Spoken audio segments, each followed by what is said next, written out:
All right, and we're going to get started.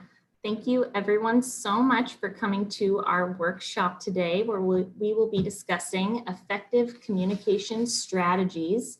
I'm so happy you all could join us this evening. For those of you who don't know me, my name is Olivia, and I'm the Director of Community Relations for Coming Soon to Puyallup Deer Ridge Memory Care Community. Below you see my email and my phone number. Feel free to write those down if you'd like.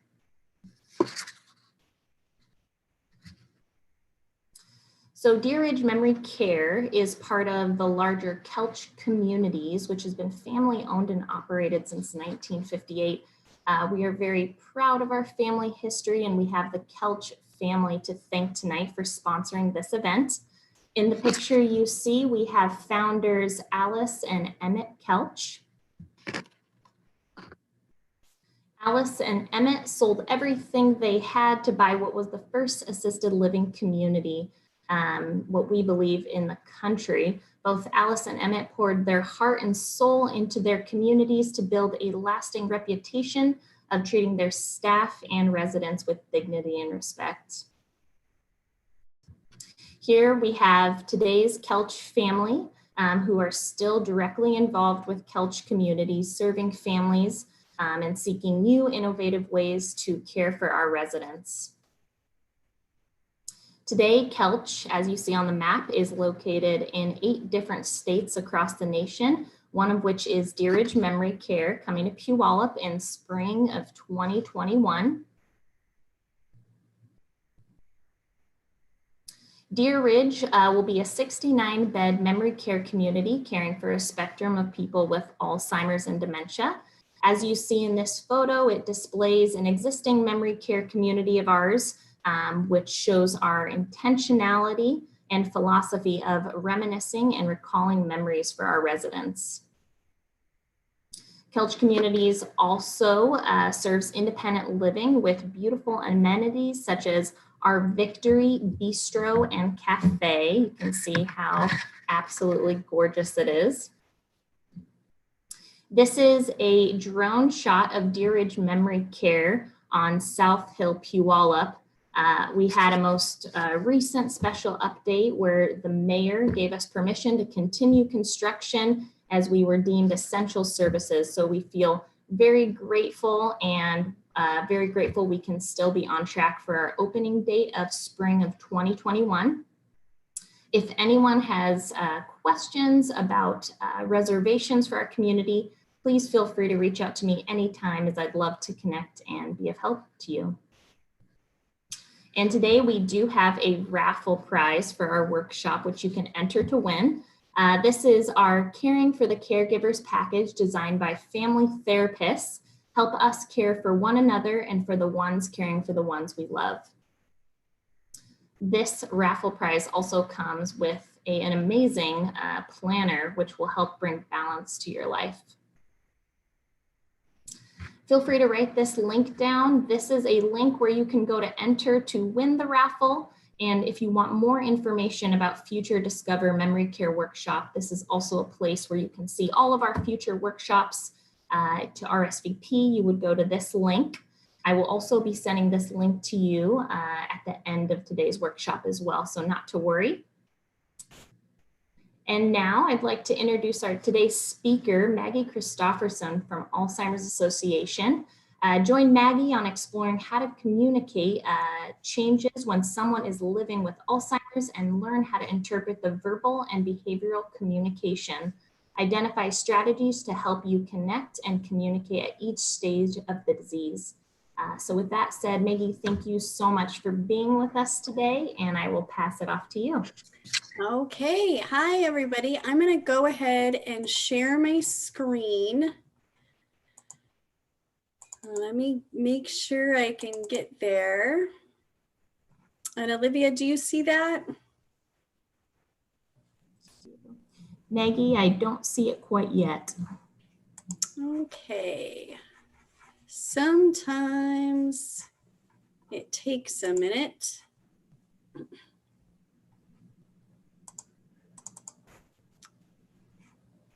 I see it there, Maggie. Okay, great. So Hello, good evening. Like Olivia said, I'm Maggie Christofferson. I'm from the Alzheimer's Association. A little bit about my background. I've been a caregiver since 1996. I have a degree in social work. I used to teach the caregiving training for the Washington State for about 8 years. And I've been with the association now for about 2 years. And I absolutely, sorry, there are still things going on in my house. It's hard to get everybody to shut down when you're doing a presentation. But I absolutely love giving educational opportunities, raising concern and awareness for Alzheimer's. And so today we're going to talk a little bit about some effective communication strategies. And so this slide is a little bit weird. I'm going to click it and it's going to click through like to 3 slides. There's a little glitch in it, but then I'll go back. Oh, it didn't do it. That's exciting. Oh, yep, it did. Okay, so by the end of today's program, you're going to be able to explain the communication changes that take place throughout the course of the disease. We're going to talk about how to decode verbal and behavioral messages delivered by somebody with dementia, and we're going to talk about ways to respond to be helpful to the person. We're also going to identify some strategies to connect and communicate at each stage of the disease. And if you have questions, go ahead and type them in the chat or raise your hand and ask Olivia. I accidentally dropped something, I'm sorry. Okay, so let's talk a little bit about what is communication. So when we think about communication, we think about all of these different things that are on the screen. So connecting, body language, tone of voice, attitude, making decisions, facial expressions. But if you think about communication really at the most basic level, communication is about sending and receiving messages. So when we communicate, we are sending and we are receiving messages. And there's a lot of different ways to communicate. We can communicate verbally. We can communicate by phone. We can communicate by text. We can communicate by email. We can communicate by facial expression, by gesture, by tone of voice, by the way our body posture is, by a sigh. There are so many different ways that we can communicate. And so we have to really keep that in mind when we're talking about how the disease of Alzheimer's affects communication. So if you go back to that idea that communication is about sending and receiving messages, then one of the things to think about is when we have a person that is living with Alzheimer's, the way they send and receive messages is probably going to change. So it's something really to kind of keep in the back of your mind. So communication, there will be changes throughout the disease. And we're just going to go over these pretty quickly and then we'll come back to them. So in the early stage, a lot of times people may not notice any communication changes, or if they do notice them, they just brush them off as typical, just, oh, well, that's just somebody's being, they're old, they're having a senior moment, or they don't really think about it. In the early stage, people are still able to convey their thoughts and feelings through language. They're still able to make decisions about future care, but they may start to misinterpret what other people say. In the middle stage, we say early, mild, or early, middle, and late. That's how the association defines it. A physician or another medical professional may say mild, moderate, and severe. So in the middle stage, they can still use basic words and sentences, but they may rely more on tone of voice and body language. However, they still need meaningful connection, an emotional connection, and meaningful activities and a purpose. The desire to connect does not go away, no matter what stage of the disease somebody is in. In the late stage of Alzheimer's, somebody may not be able to talk at all, but they still can respond to your voice. They still can respond to somebody talking to them, somebody reading to them. They can still respond to music, and they're still able to use their five senses to connect.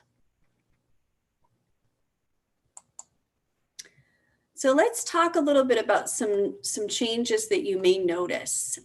So in the early stage, people oftentimes have difficulty finding the right word. And if this happens to you occasionally, don't worry about it. It happens to all of us.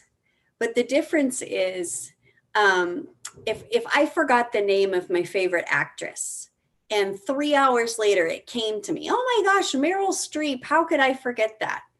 That's not generally a sign of Alzheimer's.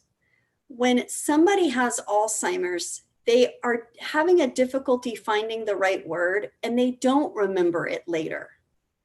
So what it looks like is people start calling things, like a watch, a hand clock, or a vacuum, that thing that sucks everything up. Or they start calling things the thingamajig and the whatchamacallit and the, Oftentimes in the early stage, people start to take longer to speak, and they also take longer to respond. So there's a lot going on in your brain when you're listening to somebody talk to you and you're formulating a response, and then you're getting that response out. And if those neurons are not firing as quickly anymore, then it's just going to take a little bit longer. Many times you see people withdrawing from conversations. And I facilitate a support group in Tacoma. And one of the things I hear often from families is that their father or their mother or, whoever they're caring for used to be the life of the party. And you used to not be able to get that person out the door, after an event, or you'd go to the grocery store and they'd strike up a conversation with 10 or 15 people. And now they don't want to have conversations. And that's pretty normal. I put myself in that situation, and I think, well, if I was having a hard time speaking and I was having a hard time formulating a response and I wasn't able to find words for things, I probably wouldn't want to speak a lot either. I probably would withdraw from conversations. And the other thing that happens is people start to have a hard time with problem solving and decision making. And we're not talking about like big decisions. We're talking about what to eat, what to wear, whether they want to go to the store or not. And tasks that used to seem easy are now all of a sudden more difficult. So we've got a video, and we're going to do I'm going to plug my speaker in, and hopefully you guys can hear it. We've been troubleshooting with our videos lately. Come on, Martha. Dementia with the person with the disease is important. At that time, you still have language as a tool, so you can learn things about what they might prefer as the disease progresses. For example, as the disease progresses, a person might have difficulty finding words. Caregivers often struggle to know what to do in that moment. Early on in the disease, you can ask. You can say, if you ever have trouble coming up with a word, would you rather that I jump in and give you the word, or do you want me to wait and allow you some time so you can find it on your own? And I love that she says that. I love that she says, if they're having a hard time finding the word, then you can have a conversation and ask them, I notice that you're struggling with words. Do you want me to help, or do you not want me to help? And I used to work with people with spinal cord injuries that had traumatic brain injuries. And oftentimes their speech would be kind of hard to understand. And so I had that conversation with many of my clients. What do you want me to do when somebody can't understand you? Do you want me to jump in or do you want me to wait? And, you know, some people wanted me to jump in and some people wanted me to wait. And there may be situations where your loved one wants you to jump in and situations where they want you to wait. But the problem with just jumping in without talking about it is you're robbing that person of the ability to still express themselves while they can.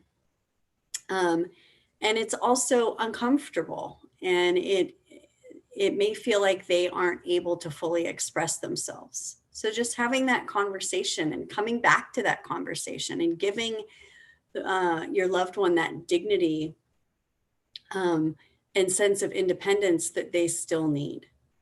So I'm going to take a really quick sip of water. Sorry, anybody else have allergies right now? Sorry, my allergies are terrible. Okay. So to connect in that early stage, again, we want to ask directly how to help with communication. It also helps to keep sentences clear and straightforward. When someone is living with Alzheimer's, it can be very difficult to follow conversations. And if someone's jumping around all the time, you know, if they're going on and on and on, if they're changing the topic a lot, it can make it harder for that person to follow. And then what happens is they get frustrated and they don't want to keep talking. They don't want to keep having that conversation. So you want to leave plenty of time for conversations. Remember, it is taking them longer to process what you're saying and formulating an answer and then being able to express that answer. So if it takes a little bit longer, it takes a little bit longer. And this last one, I think, is extremely important. We want to make sure that we are always including the person in conversations that have to do with their future. The person is still there. They are an adult. They have every right to be included in the conversations that are about them. And I was at an early stage memory loss conference about a year ago, and I had the opportunity to listen in on a group of folks that had just been diagnosed. They were in the early stages of Alzheimer's. And one of the things they said that was that, you know, no one listened to them anymore, and no one took them seriously anymore. And their loved ones kept talking about them like they weren't there. And, you know, you could hear that it was really painful. So it's really important to include that person in any conversation. All right. So there's a couple more things to think about in the early stage. So we want to avoid making assumptions. So going back to finishing the person's sentence or helping them find a word. Remember to have that conversation and ask if that's what they want. And remember to have that conversation often. You know, as the disease changes and as they change, they may now want you to step in where they didn't want you to step in before. So try not to make any assumptions. And try not to make any assumptions that, you know, about their abilities either.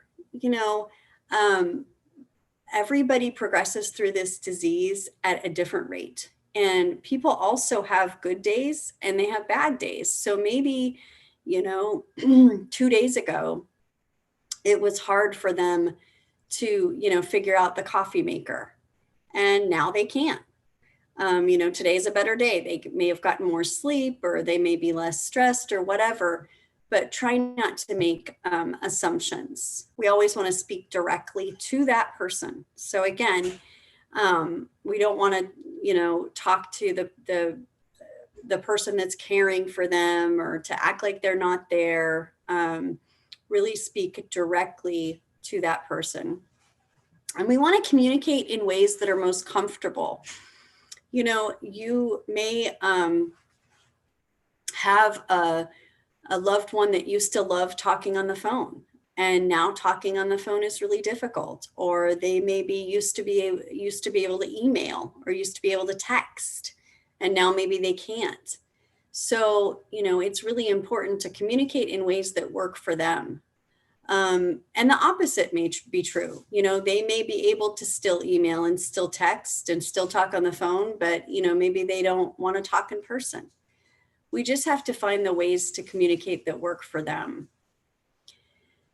So don't be afraid, to still laugh together. Life is still happening. Life is still funny. Just because someone has this disease does not mean that life is over, or that life is a vale of tears, or that everything is dark and sad. I remember a little over a year ago, I was helping at a conference in downtown Seattle at the Washington State Convention Center, big place. And we have a volunteer who is in the early stages of this disease, who can still drive, but she has a hard time finding her car in parking lots. And so they asked me to help.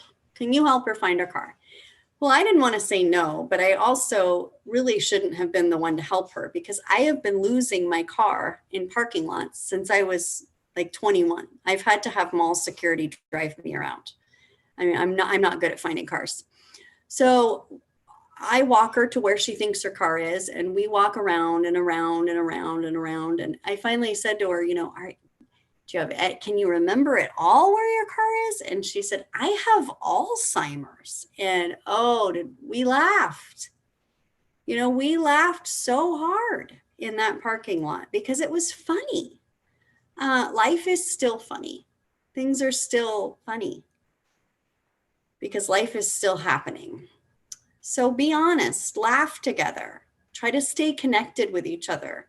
Our goal of communication is to stay connected, and it's going to look different, but it is still possible.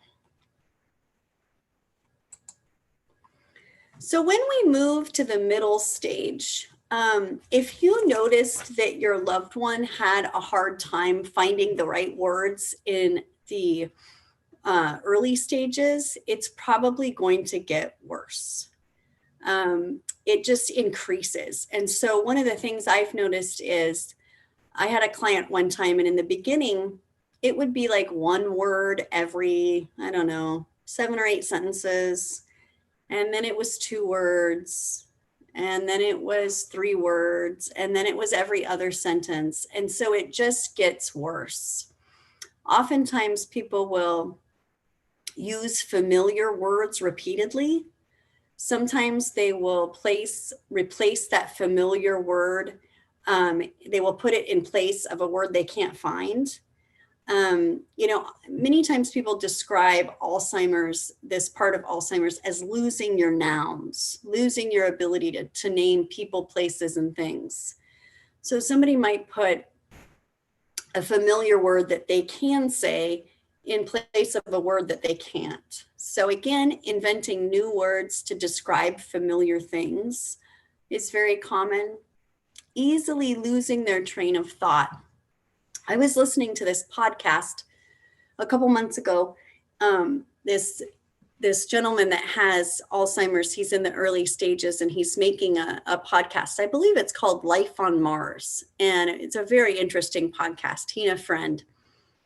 And one of the things he described was that if he has a thought and he doesn't get it out right away, then it's just gone and it just vanishes and he can't get back to it.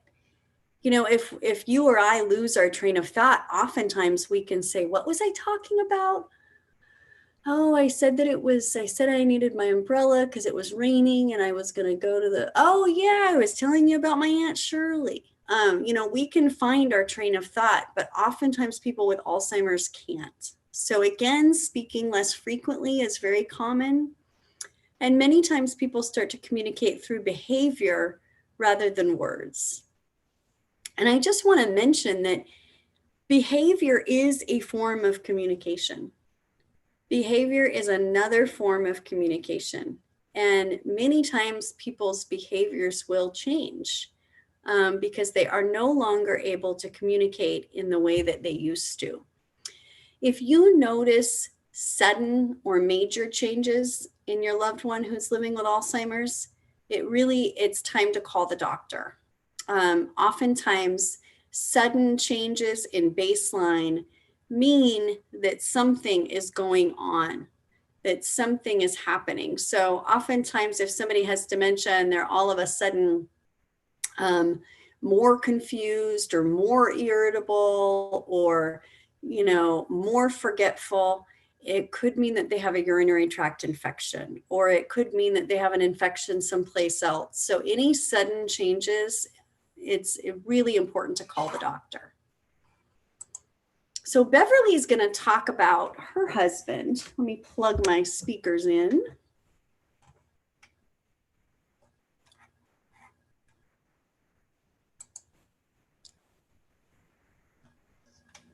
Couples, and I usually do advise the caregiver who comes to the group and is caring for a spouse that you take your time. Always count to 3 before you respond, because it gives you time to think about your answer and what's going on. Generally, in a marital dispute, it's quick, it's back and forth. You're quick to give an answer. When they've been diagnosed, to sit back and say, okay, you're supposed to be the one that's reasonable here. Let's change how we do this, because there's only one thing you can control, and that's you. You cannot control them and their process. And I love that she says that you can't control them. We can only control ourselves. And, many of the behaviors when somebody is living with Alzheimer's can be difficult, but we cannot control them. We cannot control their behaviors. We cannot control what's happening. We can only control our reaction. So communicating in the middle stage. To connect, you want to approach the person gently. Many times when somebody has Alzheimer's, their peripheral vision has started to kind of narrow a little bit. And so they may have a hard time seeing you if you approach them from the side. So approaching them from the front is usually better. You want to call the person by name, and then you want to say your name. Now, my grandma actually had a stroke, and she suffered from dementia because of her stroke. And I would always say, "Hi, Cecil, it's Maggie." And sometimes she would say, "I know who you are." And then other times you could see relief rush over her face, because I think one of the issues I've heard people that have Alzheimer's complain about is that sometimes they know people and sometimes they don't. And, being asked, "Do you know who I am?" or "Who am I?" or having to guess makes people really nervous. So just saying your name takes away that pressure. We always want to maintain eye contact and try to sit at their level. So if they're sitting down. This next one, I think, is one of the most important things that we can do when we're trying to communicate with somebody with Alzheimer's, is we avoid criticizing, correcting, or arguing. Many times, people's memories will not be correct. They will not be, for instance, my stepmother has Alzheimer's, and a couple months ago, she was telling us, "Oh, I went to Greece when I was 19, and my dad interrupted her and said, 'No, you were 21. And I thought, who cares? Right? So we don't need to correct. Many times their memories are not probably correct, or they may be remembering something that didn't happen. Or they may be saying, when I would go and visit my grandma, she would say, "I think your grandpa's in Colorado." And my grandpa has been dead since I was 6. But I did not argue with her. I simply said, "I think you're right." Because what would be the point? So we don't want to criticize, we don't want to correct, and we don't want to argue. One of the things that I found helpful in some of my education was I used to work with, I told you, folks with traumatic brain injuries, and oftentimes dementia dementia happens after traumatic brain injuries. And so I would have a client that would accuse me of moving things and taking things and stealing things. And I, of course, wanted to defend myself. So I would say, no, I didn't. Why would I take that? I didn't do that. And it got to be a lot easier when I finally learned to just say, oh, I'm sorry.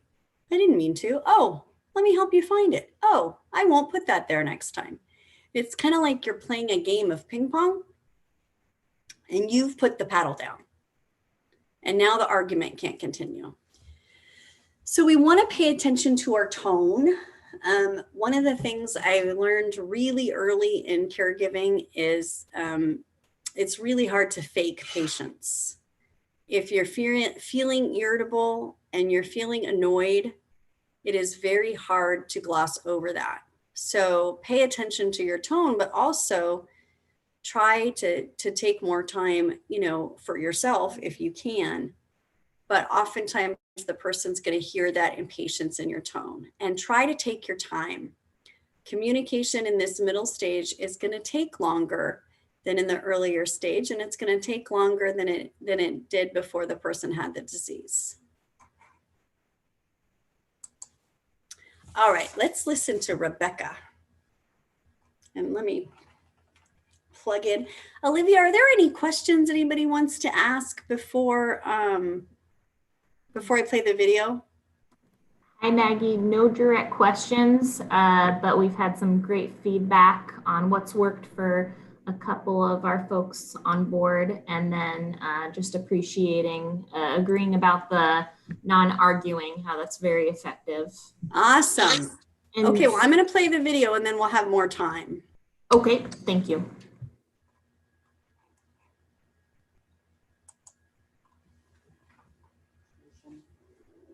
Because occasionally I would lose my patience and I would bark at her. Why are you asking me that question again? I just answered that question 2 minutes ago.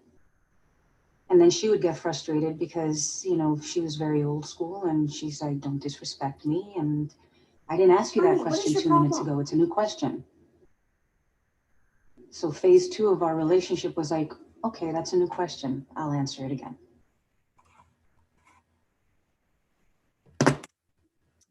Okay, I love how she says that. Okay, it's a new question. I'll answer it again. They don't know they answered or they asked the question. There's a part in your brain called the hippocampus, and that part of your brain is responsible for storing recently learned information. And when you have Alzheimer's, the hippocampus is often the first area of the brain that is affected. And so they don't know they asked. They don't know they said that. They don't know they just told you that story. They don't know. There's this great book called Remember, I Can't Remember. And I think that when you're caring for somebody with Alzheimer's, it's really important to just keep that in your forefront, right? In your brain, just to remember that they can't remember that. So I am going to pause for 2 seconds. I just need to. And Maggie, oh, excuse me. Okay. And Maggie, so Yeah. sorry to interrupt. We actually have 2 great questions. Is Okay. this a good time? So our first question that came through is, what is the best way to handle Sundowners syndrome? Oh, that is a really good question. So sundowning is that time of day, usually around 4:30, 5 o'clock to about 7:30, 8 o'clock at night, where behaviors will just increase. And if somebody, if they're a pacer, they'll start pacing more. If they're repetitive, they're going to be repeating more. If they're aggressive, they will be more aggressive. All of the behaviors will just kind of be exacerbated. So there's some really good ideas for sundowners, and one of them is keeping a routine, making sure that you are doing the same thing every day, which is really boring to the caregiver. But when someone's living with Alzheimer's and they don't have a heck of a lot of control over what happens to them, and they have a hard time determining time anymore, and everything seems so weird, a routine becomes a sense of comfort. The other thing to do is to lower the activity in the house.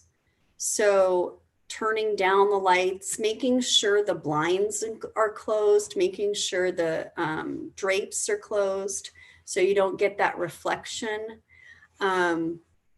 Making sure that the TV isn't too high, and that there's not a lot of activity going on. And the other thing that really helps for sundowners is trying to get the person as much exercise as possible. Did that answer your question? Thank you, Maggie. We had one other question. Someone asked, I see that you're using Alzheimer's interchangeably with dementia. Are the strategies similar for other types of dementia? So yes, and just to be clear, Alzheimer's is a disease that causes dementia, but so does traumatic brain injuries, stroke, cerebrovascular disease, Parkinson's disease. There are over 78 conditions that cause dementia. Dementia just simply means that there are problems with memory, thinking, and behavior. And over 78 different things can cause dementia. Alzheimer's is just one of the biggest causes of dementia.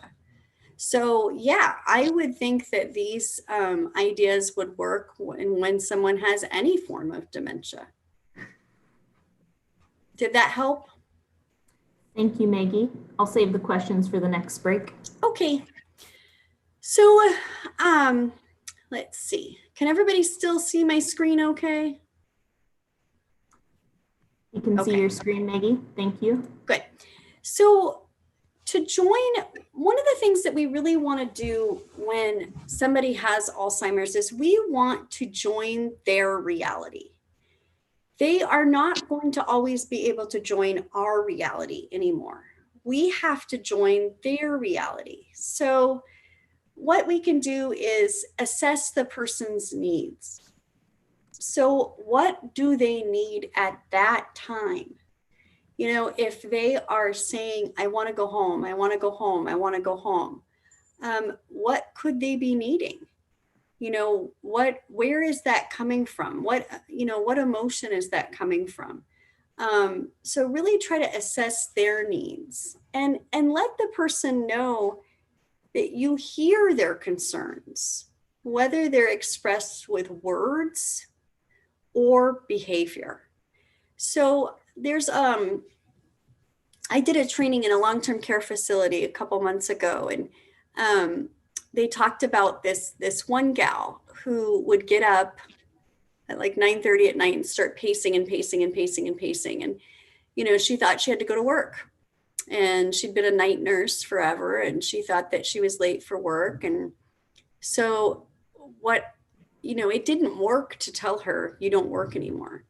It didn't work to say, you don't have a job, you don't do that job anymore. What finally did work is to, oh my gosh, I can see that you're so anxious about being late to work. I totally get that. But, it's Saturday. Or they would tell her your boss called, or don't you remember Flo, I think her name was, you're on vacation. And so they really did look at what her concerns were. And they told her that they heard her concerns. And then she was able to calm down. So remember to provide a brief answer if the person's asking, a lot of, when are we going to go home? Where is my house? Why don't I live here? It's really better to just have brief answers. And then responding to the emotions behind the statement. So if someone's saying, I'm going to leave, I'm going to drive my car, I'm going to go, you know, instead of saying, well, you can't drive, or you can't leave, or you don't go, or you can't go. Instead, you can just, say, I hear that you're frustrated. I hear that you are feeling kind of trapped, tell me about where you want to go.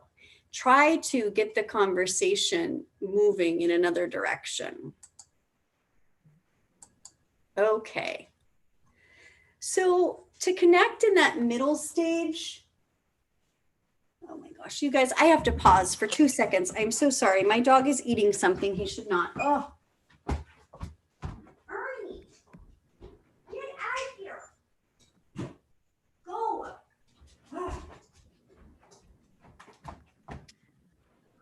I am so sorry. I didn't want a big vet bill. Sometimes Maggie, these webinars from home are more difficult than others. And Maggie, so sorry, real quick, we have 2 follow-up questions. Okay. And real quick, I believe there's something on your end in the screen. It looks like it just popped away, so we're good I know, now. I keep seeing that, but I don't understand why. It must be something on your end, apparently. It says, please move this window away from the shared application, but I don't know what that means. I've never had that pop up before. Okay, well, we'll press on. The 2 follow-up questions we had was, you mentioned getting them to exercise as much as possible. Is that during the day or in the evening? During the day. Yeah. During the day. So and in during that, sundown hours. Say it again. You mentioned have them exercise during the day and during sundown hours. No, I think just during the day. So making sure they get enough exercise during the day so they're not restless and bored. And then trying to do really calming things during the sundowning hours. That's the kind of advice I've been given. Thank you.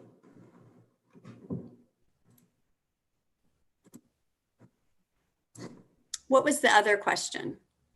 The other question was, we had a question about bathing. Someone's been struggling with their family member, trying to get them to bathe. At times they will want to bathe, at times they won't.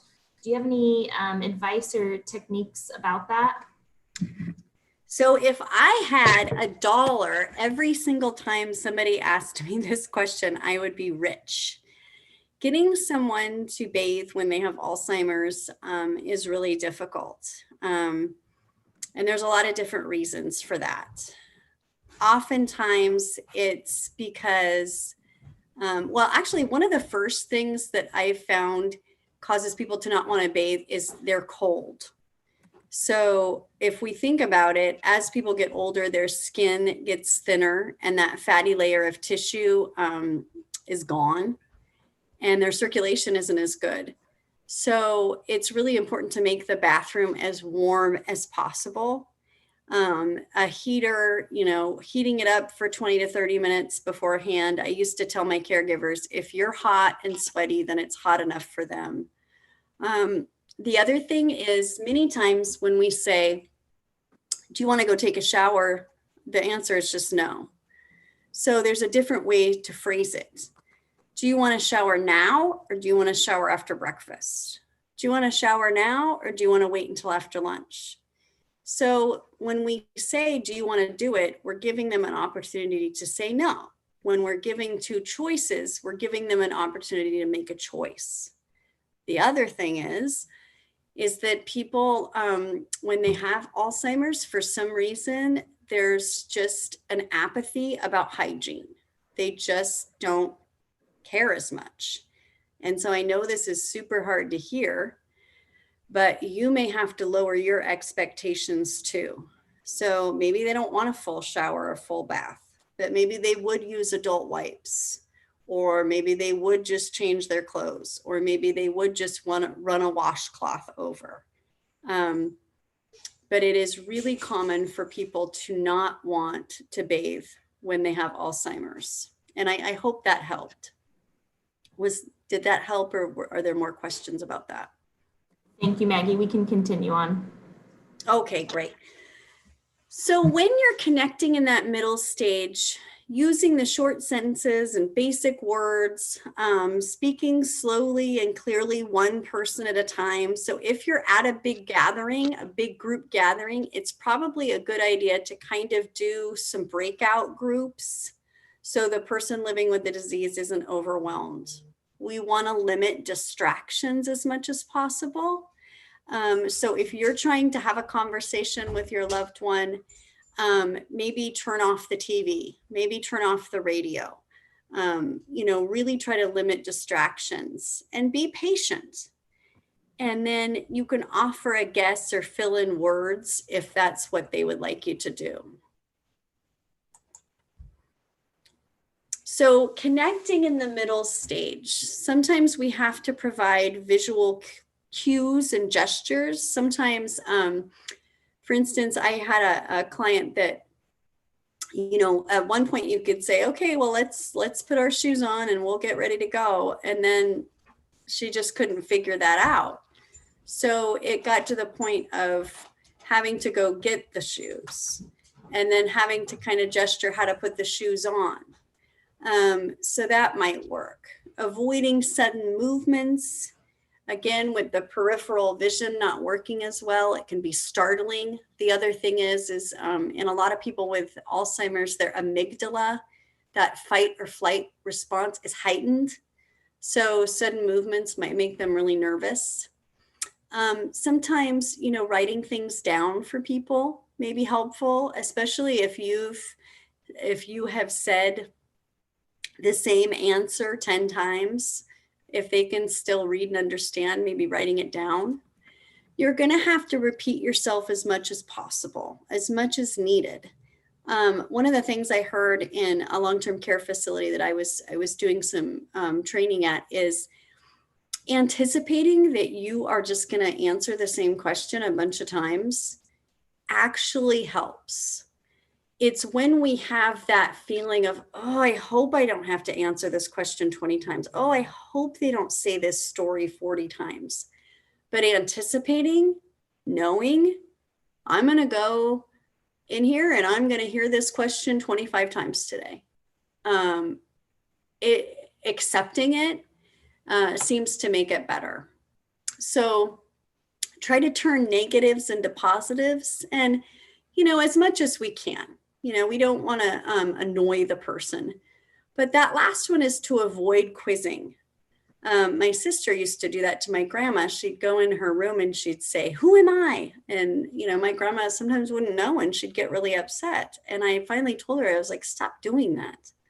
Stop quizzing her. She doesn't remember. This isn't helping.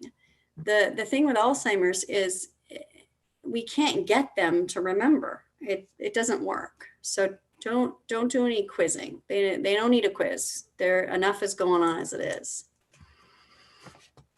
So communication in the middle stage, again, join that person's reality. We want to be as empathetic as possible.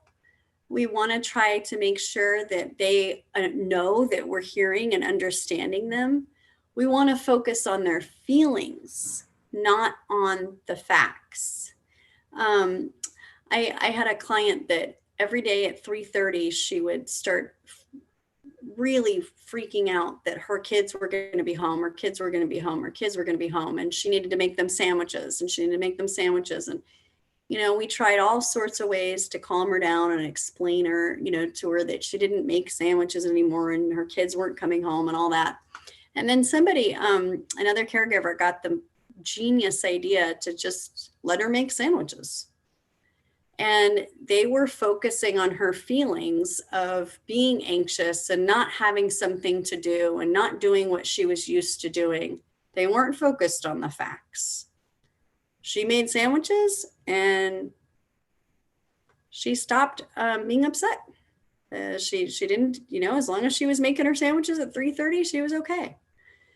So validate people and redirect if possible. So oftentimes if someone's having, a lot of repeating or a lot of ruminating or a lot of worrying, we can try to redirect them to a different conversation. So think about things that they like to talk about. You know, maybe it's their grandchildren, or maybe it's their dogs, or, you know, maybe it's their cats. You know, I know if someone starts talking about dogs, I don't want to talk about anything else. So that, you know, that would be a good way to redirect me.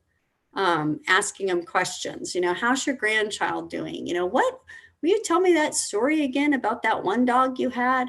You know, just trying to redirect to a better conversation. So in the late stages, and I just want to make sure, are there any more questions? We're doing great at the moment, Maggie. Okay. Many times in the late stage, communication becomes really difficult, and it really may just be a few words or sounds, and they may respond to familiar words or sounds, but they may not. So to connect, we want to really listen for or try to see expressions of pain. When people cannot express that they're in pain, it's really, really important that we are looking for those nonverbal signs of pain. So we're looking at how people are holding their body, what they're doing with their hands. Are they clenched? Are they clenching their eyes? Are their eyes open? Are they taking big, deep inhales? Are they more irritable? Are they moving around a lot? So those are some signs that people are in pain. To connect, trying to make the person feel as safe and as happy as possible. Making sure that you're still being respectful with every conversation and that you're still talking. You know, just because they can't talk doesn't mean that they don't want to hear you talk. You know, just because they can't respond doesn't mean that they don't still need to hear your voice. And we can use all 5 senses to communicate. All right, let me plug in my speaker again. I'm so sorry about that. Please move this window. I've never had that happen before. I don't know what that is.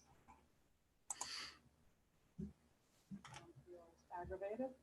I know that she feels alone. I know that she feels confused. And I know on any given day, I don't know if I've made it better for her. I try. In these later stages, I've come to recognize that being really aware of the 5 senses is really important. Touch seems to give her a great deal of comfort. I know when I come over, I'm going to brush her hair all the time. My husband noted to me recently, he said, you know, you should see the look on your mom's face when you're brushing her hair. She's just happy. She's just happy. She doesn't say a lot. And I do it for a long period of time. I comb it, I braid it, I do funny things with it, but it just allows me to just be with her in a way that makes her feel comfortable. I love that her mom, you know, just needs to be touched. You know, she just needs that connection. So if we look at the 5 senses and we think about communication as being more than just talking and listening, that maybe communication is really about sending and receiving messages, then we can still do that through touch. Sometimes it feels good for people to feel different fabrics, to feel something scratchy, to feel something soft, to feel something silky. Sometimes people like to identify shapes through touch. I like to give hand massages and make sure, you know, another good thing about a hand massage is you can look for any kind of skin breakdown or any kind of skin changes. But it always feels good to have your hands massaged. Visiting animals, you know, petting a dog, petting a cat, having that animal close. Sometimes people like to take, you know, Play-Doh or clay and roll it around and manipulate it. It just kind of feels good. And just being there, just holding the person's hand or stroking their back, or like, you know, Sandra did with her mother with brushing her hair, just being there, you know, feels great.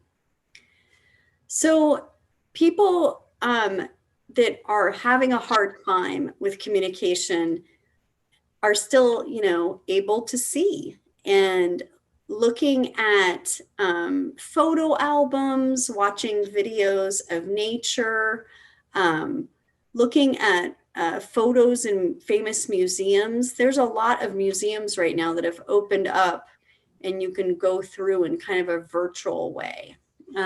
Going bird watching or having a bird feeder and just watching a bird in your own neighborhood.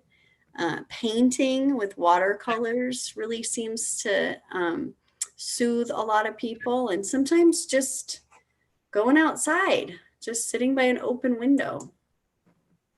Sound. You know, sound is one of our last senses to go. There's been a lot of studies that people who have had, people who are in comas, people who are in, you know, very close to dying are still hearing. So listening to familiar music, especially music they liked when they were younger, really, really seems to bring out a reaction that you know, regular speech doesn't bring out. There's this great documentary called Alive Inside. And it is an amazing documentary about what music does to people who are suffering from dementia. So you can listen to sounds of natures or farms or animals, identifying musical instruments, listening to speeches, or you know, poems or books in the person's native language, and just letting the person hear you talk. You know, letting the person just hear the sound of your voice is very, very calming. Smell. You know, smell is one of the five senses that really does help people reminisce and help. It really can trigger memories. So herbs or spices they like, cotton swabs with perfume on them, teas or coffee beans, and cooking food that smells really good is one of the ways to get people that are having a hard time eating, having a hard time with their appetite to want to eat. Just sometimes, you know, frying garlic and onions together, you know, foods that really smell good. And taste, make sure that they're able to have their favorite foods. You know, as people progress throughout the stage of the disease, oftentimes people do not want to eat as much as they used to. Many times it's because they have a hard time with their sense of smell, and so they can't taste things as well. Sometimes I've noticed they get kind of habitual about what they will eat. For instance, I told you guys my stepmom has Alzheimer's, and the last couple of months, all she wants to eat is honey bunches of oats. But before that, she didn't really want to eat anything. So I've told my dad, hey, this is kind of this is good. I mean, you know, 3 months ago, she didn't want to eat anything. Now she wants to eat honey bunches of oats all the time. Who cares? She's eating, right? So making sure that they've got their favorite food, that, you know, they maybe if they don't want to eat, popsicles are a really good idea. Ice creams and puddings and just things that they want. And I have noticed that if I ask somebody that isn't eating a heck of a lot, doesn't have much of an appetite, if I say, are you hungry? They will say no. Do you want something to eat? No. Can I make you something? No. But if I make it and I sit it in front of them and it's little, I don't pile a bunch of food on a plate. If someone doesn't have an appetite, putting a bunch of food on a plate is not a good idea. But if I put, you know, 4 or 5 apples and a couple slices of cheese and an olive or two, hey, I made just snack. All of a sudden they're eating it. And the other thing you want to think about is trying to get foods that are finger foods. So not that things that they have to use a utensil, because oftentimes they can't use the utensil anymore, but they can pick up the finger food. So those are some things that I've found to be helpful. All right. So it's really, really important that we join their reality. And I know it's hard. I know it feels weird. but they are not able to join your reality anymore. And when you join their reality, it makes them feel safe. It makes them feel comforted. It makes them feel like they're not nuts. And they're not nuts. They have a disease. But when we try to orient people to our reality, I remember I had a client who,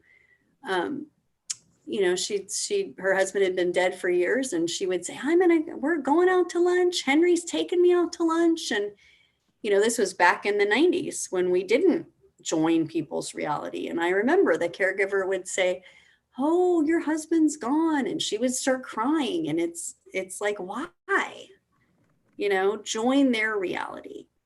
So understand and accept what you can and cannot change. And you cannot change their behavior. The only thing you can change is your reaction to their behavior. You cannot change the fact that they have Alzheimer's. You cannot change the fact that this disease is progressive. But we can try as much as possible to connect now. Remember that even though this person has lost the ability to communicate, they are still there. That sense of who they are has not gone away. They are still there. We have to remember that this person is an adult and that they need to be treated like an adult, and that they aren't a child. So we have to treat them like an adult. So we want to try to remember the effects of our moods and actions. One of the things, and I've never cared for somebody 24 hours a day in my own home, so I have no clue what that is like. I know it is extremely difficult, but one of the things I did learn when I was a caregiver is that if I was in a bad mood, they were going to be in a bad mood. If I was frustrated, they were going to be frustrated. So I had to find a way to kind of right myself before I started giving care, or I was just going to affect the whole day. So it's important to try to help meet their needs and try to soothe them and calm them as much as possible. Let's listen to Sam. And Olivia, are there any questions before we listen to Sam? Maggie, we had a very thoughtful question about sweets, and I would love to hear if you had any other suggestions about that for our listeners. A question that came in is, my mom has the sweetest tooth, but we don't want to necessarily, there's kind of a question of not wanting to take that away from her, but perhaps wanting to make sure they're providing their family member healthy options nutritionally. So what do you suggest as far as, she loves sweets, but what's most healthy for her? Yeah, that is such a good question. And of course, we want to make sure that people are eating really healthily. You can always try all those tricks. There's this book called Deceptively Delicious. I think it's by Jerry Seinfeld's wife, Jessica Seinfeld. And they talk about how you can make brownies and you can sneak spinach into the brownies. And there's all these little tips and tricks for sneaking nutrition into sweets. But that's more geared towards, trying to get kids to eat what they're supposed to eat. For me, I would offer those healthy options, but at the end of the day, if they want sweets, I would give them sweets, because the battle of what somebody is going to eat, you're not going to win. And any place where we can put the paddle down or step away from that fight, there's already so many things that it seems like cause conflict with this disease, that sometimes picking your battles, if you can get the person to eat, out of one meal, you can get them to eat good, healthy food. And then the other two, they want more sweets. I know that for my family, we've had to really back away on this. You know, my stepmom drinks a lot more Coke than my dad would like her to. But when he brings it up or when he tries to offer her something else, she just gets mad. And, you know, he's just said, well, this isn't a battle I'm going to have. So does that help? Thank you, Maggie. I hope it helped. It feels like a really long answer. It's such a hard, the It whole is thing about food is so rough. Thank Okay, you. let's listen to Sam.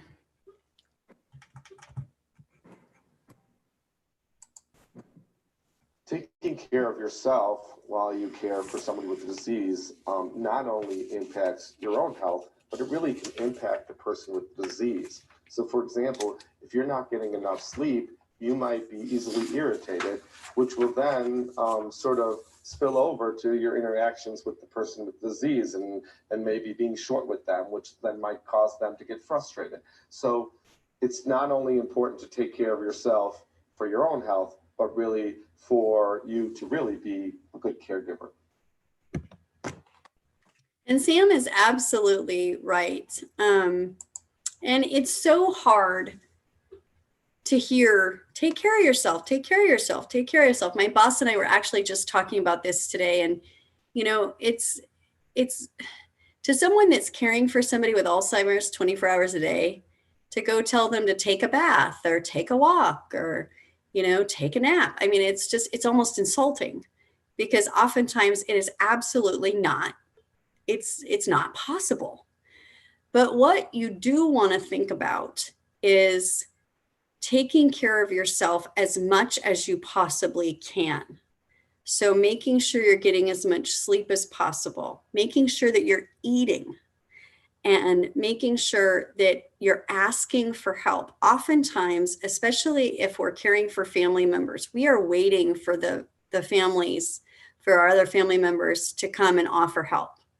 We're thinking to ourselves, well, they have to know I need help. I mean, if they have to know I can't do this, but oftentimes they don't. And so we need to ask, and then it's really important to be ready to let that person help.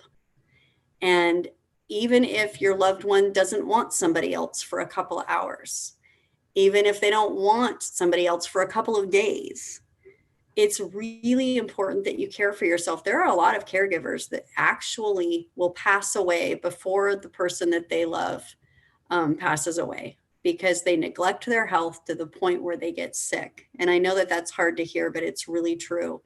And so you taking care of yourself is really important for them as well. It's not just for you, it's for them. So what kind of questions do we have before I talk a little bit about our services that we have at the Alzheimer's Association? We don't have any questions at the moment, Maggie, but I will let you know if they pop up. Great. So we are still available at the Alzheimer's Association, COVID or no COVID. We are still there. Our whole goal, our whole job is really just to provide as much care and support as we possibly can. So on alz.org, if you ever go to alz.org, it is just a complete wealth of information.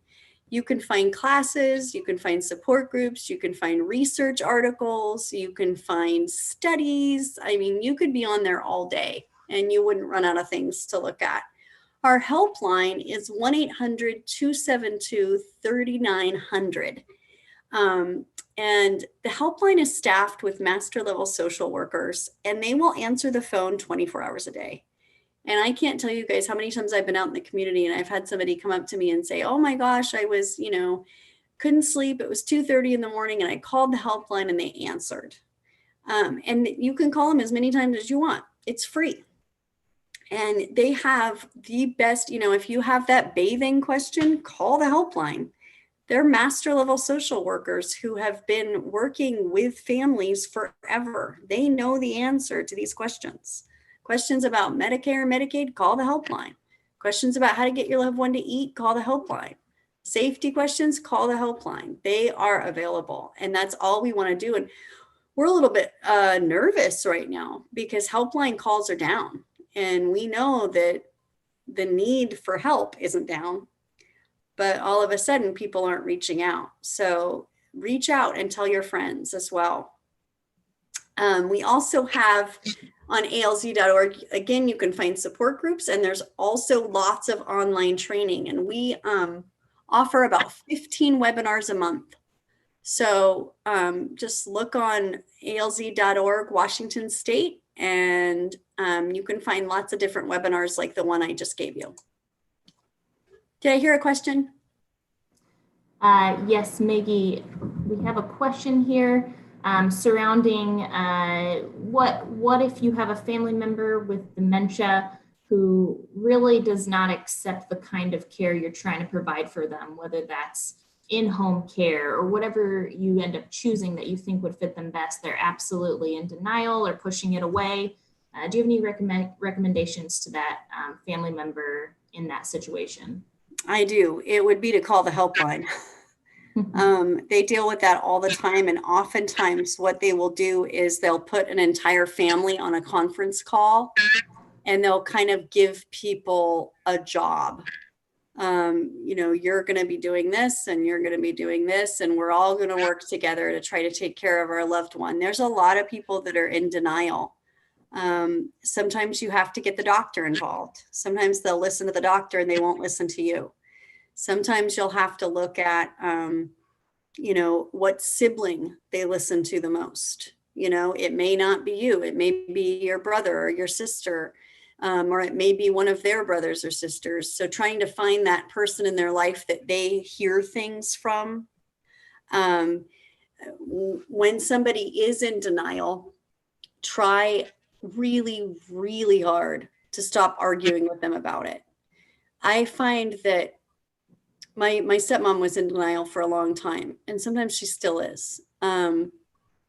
And we tried a lot of different tactics. And what finally seems to have worked is that just because she's in denial doesn't mean we have to be in denial. So we're continuing to talk about it. We're continuing to make plans. We're continuing to try to figure it out. And what we also do is have little conversations. It's kind of like, how you fill up a bucket with a drippy faucet. It's just going to take a long time.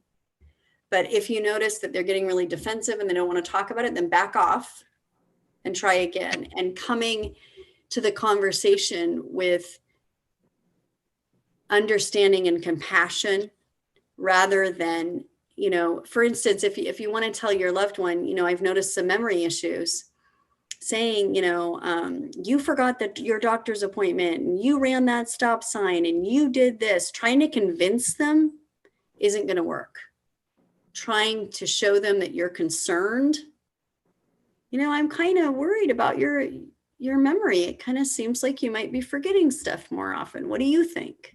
You know, just trying to get that conversation going sometimes works a little bit better. Thank you. And no other questions at the moment, Maggie, but that last answer was very much appreciated. Oh, good. Yeah, it's so hard when our family members are in denial because you feel like yelling, like, how can you not see this? But it doesn't work. Or at least it's never worked with anybody I've cared for.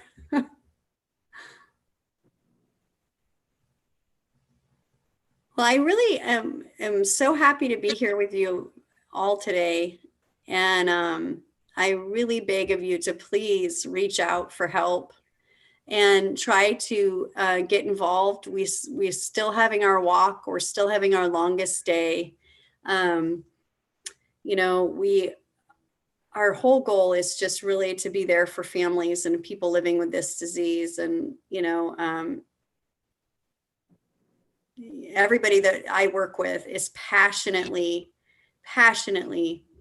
involved in trying to get as much help and support to families as possible. So please reach out to us. Maggie, thank you so much for being with us today.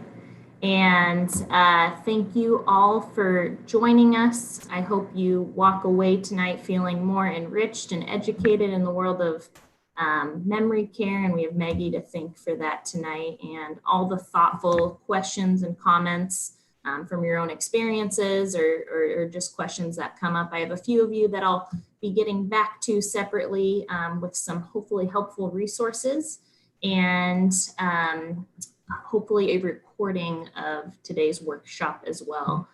So Maggie, thank you so much. Thank you, everyone. Our next Discover Memory Care workshop will be June 18th. It will be Dementia and Driving. What are the implications? We'd love to have you there. Thank you. Thank you. See you later.